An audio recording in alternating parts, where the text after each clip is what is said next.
Indian blogger নন্দিনীর আরও একটি পর্বে সকলকে স্বাগত।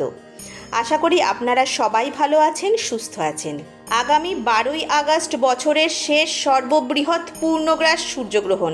জানব পূর্ণগ্রাস সূর্যগ্রহণের সূতককাল কখন থেকে শুরু হচ্ছে, গ্রহণ কখন শুরু কখন শেষ, ভারত এবং বাংলাদেশে গ্রহণের সময়সূচি জানব এবং কোন কোন দেশ থেকে এই সূর্যগ্রহণ দেখা যাবে, গ্রহণ শেষে কি করবেন এবং গ্রহণ চলাকালীন গর্ভবতী মায়েরা কি সতর্কতা অবলম্বন করবেন, এই সব কিছুই জেনে নেব আজকের এই পর্বে। মূল পর্বে যাব তার আগে ইন্ডিয়ান ব্লগার নন্দিনী চ্যানেলটিকে সাবস্ক্রাইব করে পাশে থাকা বেল আইকনটি প্রেস করার অনুরোধ রইল, যাতে সকল ভিডিওর নোটিফিকেশান আপনারা খুব সহজেই পেয়ে যান।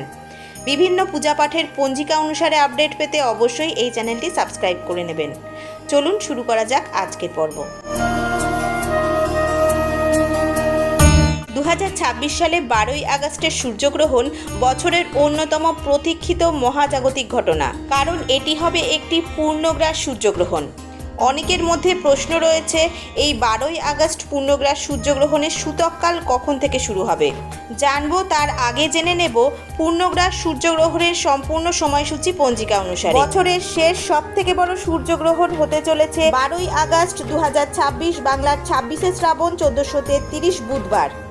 গ্রহণের স্পর্শ অর্থাৎ আরম্ভ হচ্ছে রাত্রি 9টা বেজে 4 মিনিটে, পূর্ণগ্রাস আরম্ভ হচ্ছে রাত্রি 10টা বেজে 30 মিনিটে, গ্রহণ মধ্য রাত্রি 11টা বেজে 17 মিনিটে, পূর্ণগ্রাস সমাপ্ত হচ্ছে রাত্রি 12টা বেজে 2 মিনিটে, গ্রহণ মোক্ষ বা সমাপ্তি হচ্ছে রাত্রি 1টা বেজে 28 মিনিটে।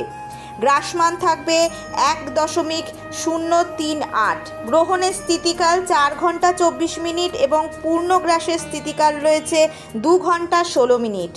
এই পূর্ণগ্রাস সূর্যগ্রহণ ইউরোপের পশ্চিমাঞ্চলে, আফ্রিকার পশ্চিমাঞ্চলে, উত্তর আমেরিকা, গ্রিনল্যান্ড, আটলান্টিক মহাসাগরের উত্তরভাগে এবং প্রশান্ত মহাসাগরের উত্তরভাগে দৃশ্যমান হবে। ভারত এবং বাংলাদেশ থেকে এই গ্রহণ দেখতে পাওয়া যাবে না, সুতরাং এর কোনো সূতককাল ধার্য হবে না। এই গ্রহণ চলাকালীন গর্ভবতী মহিলারা কি সতর্কতা অবলম্বন করবেন। গ্রহণ চলাকালীন আপনারা একেবারেই বাড়ির বাইরে বেরোবেন না। গ্রহণের আলো যেন কোনোভাবেই আপনাদের স্পর্শ করতে না পারে। গ্রহণ চলাকালীন কোনো খাদ্যদ্রব্য গ্রহণ করবেন না এবং খাদ্যদ্রব্যের ওপরে তুলসী পাতা দিয়ে রাখবেন।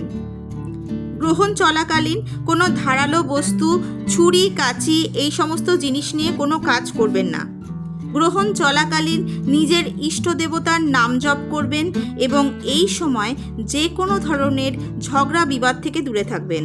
এই সময় ঠাকুরের নাম জপ করলে এবং কীর্তন করলেই সকল বিপদাপদ থেকে মুক্তি লাভ করা সম্ভব। গ্রহণ একটি মহাজাগতিক ঘটনা, কিন্তু এর কুপ্রভাবও রয়েছে।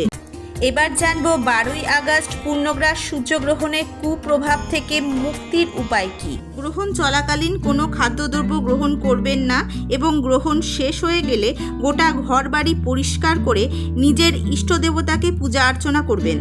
পুজোর প্রসাদ অবশ্যই গরিব দুঃখীদের মধ্যে বিতরণ করবেন এবং গোটা বাড়িতে গঙ্গা জল ছিটাবেন। এতে সমস্ত অপবিত্রতা দূরীভূত হবে। আজকের পর্বটি আপাতত এই পর্যন্তই। ভালো লাগলে অবশ্যই একটা লাইক করে দেবেন এবং হেল্পফুল বলে মনে হলে নিজেদের ফ্রেন্ডস ফ্যামিলির সাথে শেয়ার করার অনুরোধ রইল। সবাই খুব ভালো থাকবেন, সুস্থ থাকবেন। দেখা হচ্ছে আবার আগামী পর্বে।